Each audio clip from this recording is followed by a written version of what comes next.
Hello and welcome to Mangley Town. Today I'm going to share with you a little project I'm going to do over the next couple of weeks.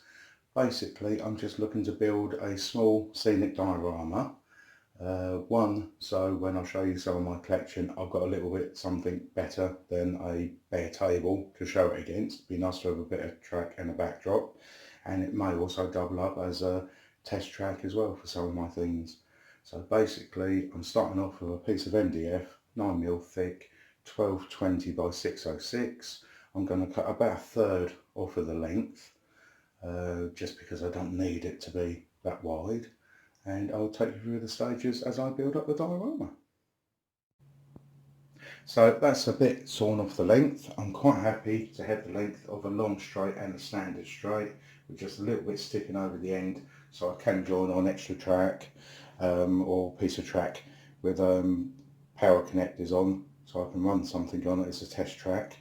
So I'm quite happy at that length there. That's going to give me enough size of a diorama. So the next stage will be to spread some PVA glue on it and glue down the cork topping, just because I find that's better to paint on. It gives a pretty good finish for roads. It looks very much like tarmac, and again I'll be ballasting the track bed, because I'm also going to be using this as a tester for getting some of these techniques done for the main layout, so it gives me a chance to fiddle about on that. So I'll show you the next stage shortly. So that's the cork all dry. I weighted it down overnight with some heavy books to make sure it didn't bubble up. Now next job is just to quickly flip it over, and with a nice sharp craft knife is just trim off a little excess on the end, and then I'll mask and tape it up for a bit of painting.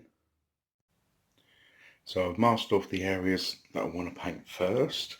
I'm using just a general emulsion paint. So we have track bed, road and also a mud area. As I say, I think that gives a good effect of tarmac once that's dried, and I should be ballasting over that, but I will be doing thicker layers on this area just to give a better mud effect and having the cork pattern come through.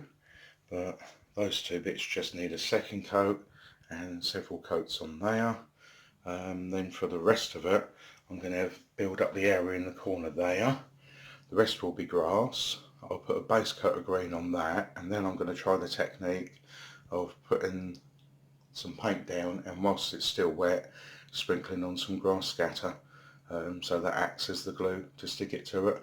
But if I've got any slight little patches, you still get the green underneath. So we'll see what that looks like again shortly. So that's the most of the first layer of the green paint down.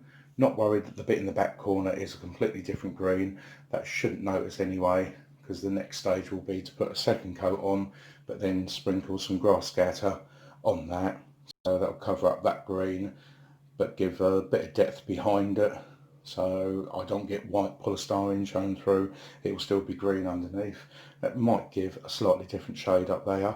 I've also decided I've got some of the grass squares that I sell on Mangley Scenics that didn't pass my quality control, so I might use those up on the front of the layout here, which saves a bit of paint as well, and then do this grass scatter on paint technique just for the whole of the back bits grass. So that's the next stage, is to glue that down and start with the grass scatter. So we'll see what that looks like. So that's the corner bit done, which I'm very pleased with. That's given a good enough finish for me. There we go. So I'll carry on and do the rest now, and I'll show you what I'm doing in a sec. So all I'm simply doing is doing a small area at a time, just brushing on some paint, not too big an area at a time to make sure it's still wet, and then just sprinkling the grass on. And then just the same as if it was glue, it's just sticking to that grass.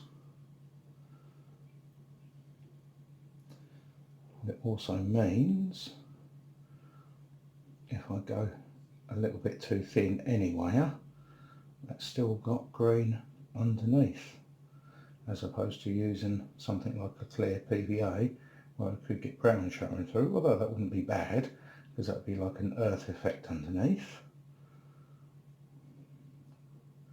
But if I am a bit thin, it is going to give like a two-tone green effect, add a little bit more depth to it.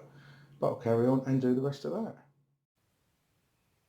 So that's all the grass down at the back, so I just need to wait a good few hours for that to dry and just shake off any of the excess and decide exactly what I'm going to do with this front bit, whether this grass is still good enough to use, and if it is, get that stuck down and doesn't leave much else other than getting the track on and getting ballasting done. So that's the track nailed down.